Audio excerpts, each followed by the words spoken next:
Due to the graphic nature of this program, listener discretion is advised.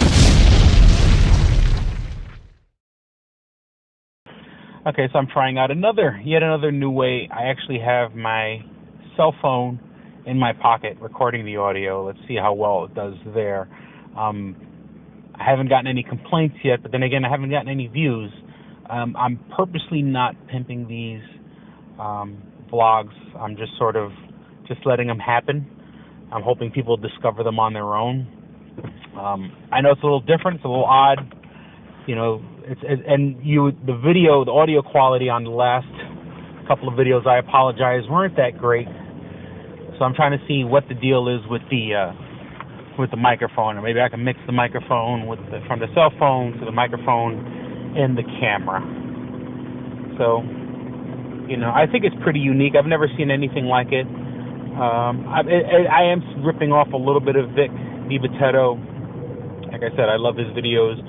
Usually he'll film like when he's going to and from gigs, because he's a comedian and he lives out in Jersey, so he does gigs in Atlantic City or out in Staten Island, and he drives a bit. So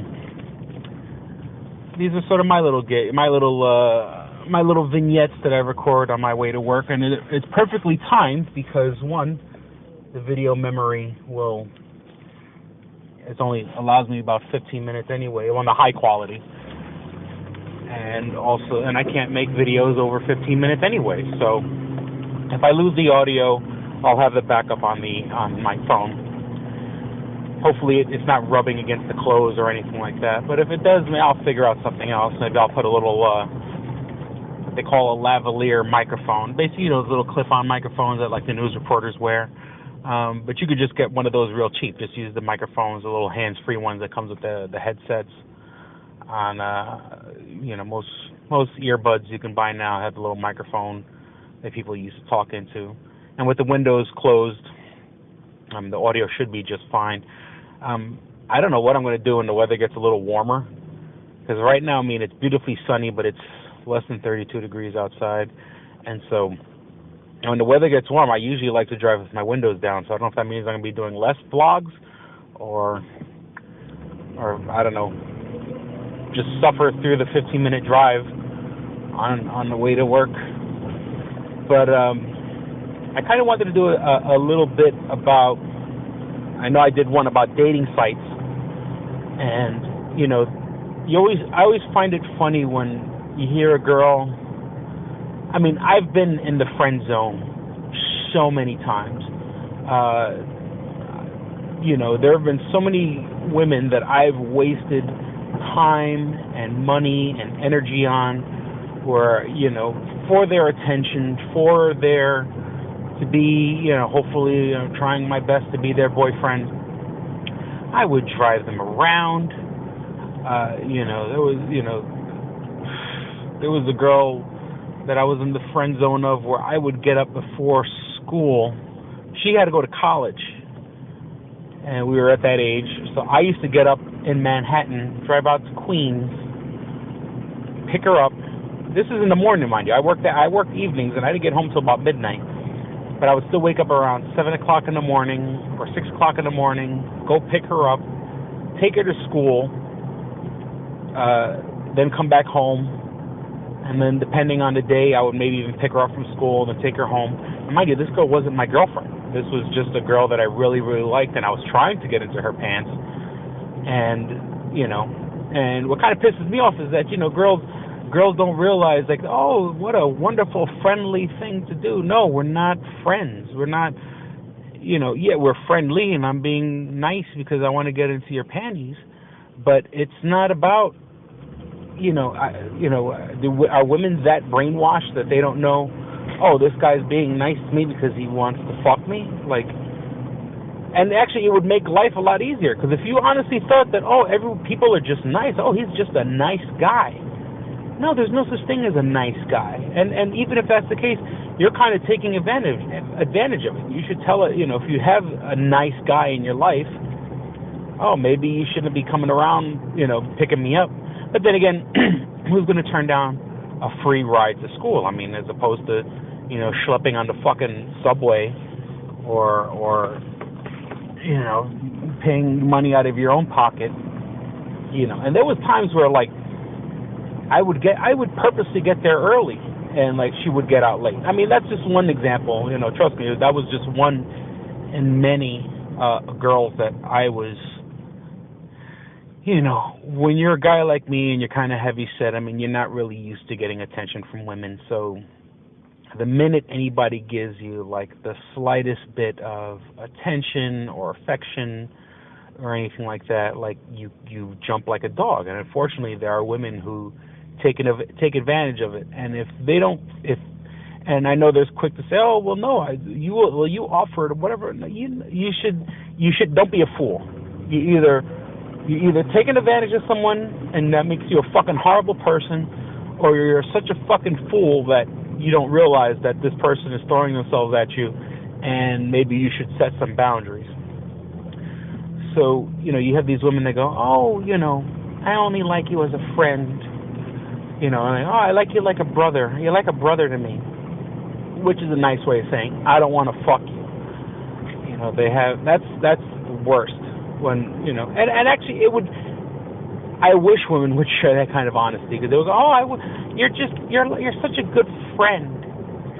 But then they go and they choose a guy who's a total fucking prick. They choose a guy who's an asshole.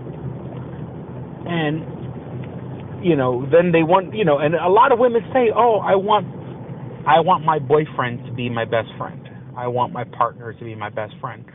Well, why not choose a guy from your friend pool, from your friend zone? You're surrounded by, a bunch of different guys, most of whom are halfway decent dudes, and then you go and give your pussy and your attention to the wrong fucking person, to an asshole. But see, women don't want to admit that they kind of like assholes. There's a great line in 40-Year-Old Virgin where, Seth Rogen gives the main character. I can't believe I forgot his name right now. He says, you got to be kind of a dick, and it's true. I think women want a guy that's a dick to everybody but them, or. No woman wants to be with the guy that hits them. I don't believe that. But when you're with a guy that's a dick to everybody else, like when you're with a guy that's assertive and in control of things, unfortunately, that ends up meaning that you get with a guy that might whip your ass, or you get with a guy that is so used to being the man that he may fuck your friends. He may fuck some random chick. When you go for an alpha male, don't be surprised when he does alpha male shit.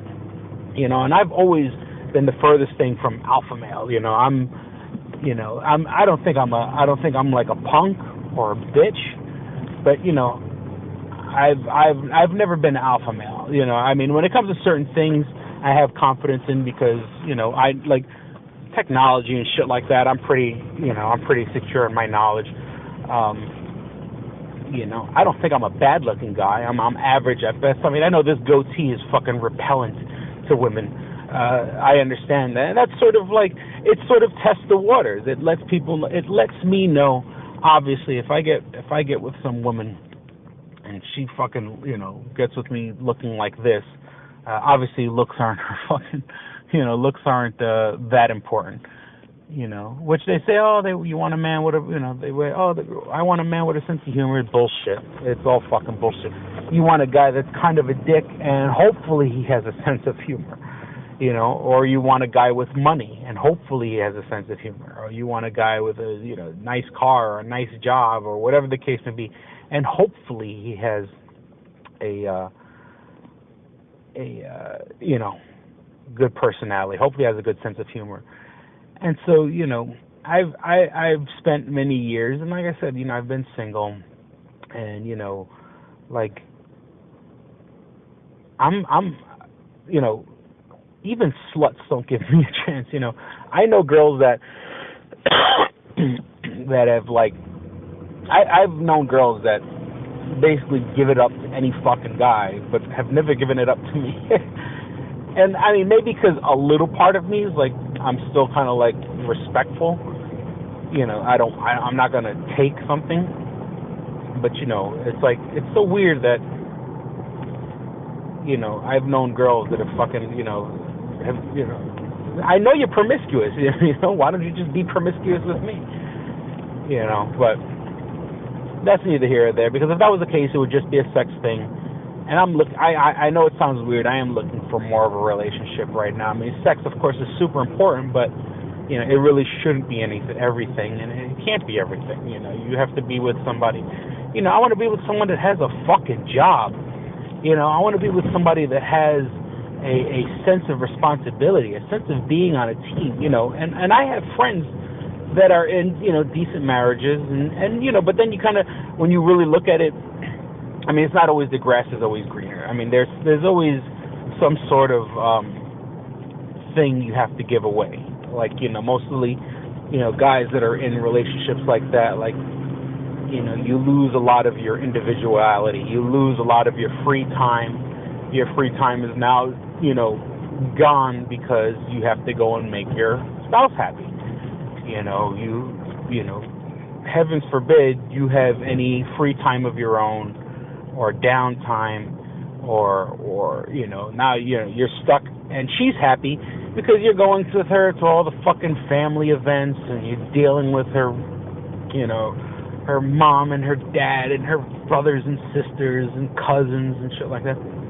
Like, most of my guy friends that are in quote unquote healthy relationships, and I don't want this to sound like sour grapes, are guys that are, for the lack of a better term, pussy whipped. I mean, you know, and what's the alternative? You know, okay, I'm not pussy whipped, but I'm by myself. You know, I'm not really with anybody right now.